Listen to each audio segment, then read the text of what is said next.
You need to live a fulfilling life. There is no pursuit of happiness.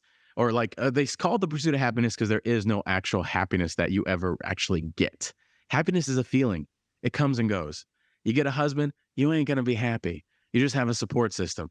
You get a big house, you ain't gonna be happy. You get the kids, you get the everything, you get the money, you ain't gonna be happy. We have it, that's a feeling that comes and goes. And obviously there are moments of joy with that. But with that rejection, you got to ask yourself, am I living a fulfilling life to fall back on if it doesn't work out? Do I have friends? Do I have community? Am I doing things in my passions? Am I doing things that excite me and ignite my soul and makes my soul smile? Am I doing things where, okay, it doesn't work out. I'm just going to go back to this amazing life that I have. Like we must be in a state where we are the main characters of our story. That is how you have to frame it. You are the main character of your story, and you are that dope character in that Netflix series. And baby girl, it's up to the actions that you take that dictate the quality of that season. And I want to keep watching. I know you want to keep watching too, but it's all about what actions we're taking in terms of what our lives are outside of these people. Because if you live in that abundant life, then what? Okay, your safety net, if this rejection happens, is you still doing you and living abundantly? That's fantastic. So that's really the key that we want to get ourselves at, is to be in the driver's seat and know that it's all for us and see it all in a bird's eye view by being the hero of your story. And know that these men are just a support system. They're just really side characters coming out and being partners with us, but you still have your main goal. You still have your main quest. You still have your main mission. That don't go away just because he's a part of the picture now and he's snoring next to you and picking his toenails. No. So what's your mission? Why are you here? You get to exist. You're hearing my voice. I know you're alive. What are we going to do with it? That's really exciting when you start really moving the gears in a direction towards your highest self.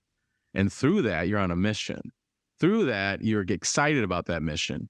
And through that, you're only going to let a certain type of person that's going to support that mission authentically, because you know the cost of inaction if that does not happen. Because we don't want to be old and gray and live in regret with our partners and with our lives. So it's really important that you get excited for you first and gain that self-worth for yourself before we even think about getting to the casino of love. And you know, dust off your shoulders. I think the big thing is to just breathe. Breathe, breathe, breathe. If someone goes to you, someone hurts you, someone gets in the way, someone rejects you, breathe. Breath work is so freaking phenomenal. I can't imagine. So breath work is so freaking fantastic. If you don't do it, freaking do it. All right. Because it's awesome. And it's just intentionally breathing. Google it. Wim Hof's fantastic. I had to work with him personally. And because what that does is it slows your brain down. It slows the emotions down. Brene Brown says it beautifully, that the biggest misconceptions of human beings is that we think we are logical thinking creatures that experience emotions. No, we are emotional creatures that experience logical thinking. So that breathing and focusing on us and taking time to slow down in these negative emotional states will get us back to our logical, which I like to think is our highest selves. So it's all about regulating that to create sustainability. But in that moment of rejection, be in the driver's seat and say, okay, are there some red flags that I did not see? Some things that I enabled, some things that I did not respect in myself, or maybe he did not correlate to my non-negotiable list. I just looked past it because he had a six pack and had, good teeth and a hairline and good credit.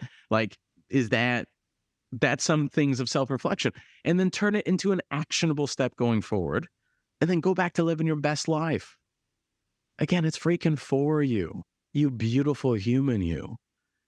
And I think the beauty of, I think we just need to really stop for a second and really realize that we're alive, and realize just by you listening to my voice, wherever you are, whatever you're doing, because you're listening to my voice right now and hearing these words, you are alive.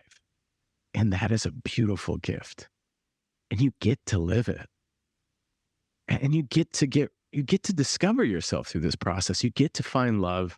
You get to search. You get to grow. You get to have someone look at you and say, I love you, and have these beautiful moments. I don't care how these things ended. You've all had these beautiful moments with someone. And that is such a beautiful gift on top of being able to live life. And there's just so many people that aren't able to say that. There's so many people that have existed and are currently existing that will never get to do what you're currently doing. And I know it's hard, and I know the emotions are bad, and I know all that, but we get to be on this journey, this hero's journey, and discover who we're meant to be. And that is so phenomenal to be able to say that you can do that. So sit in that moment, sit in that gratitude, and understand that you are the hero. And let's figure out why the freaking we're here.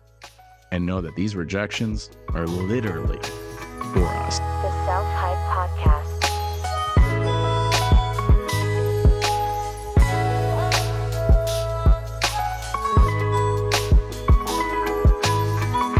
The Self-Hype Podcast.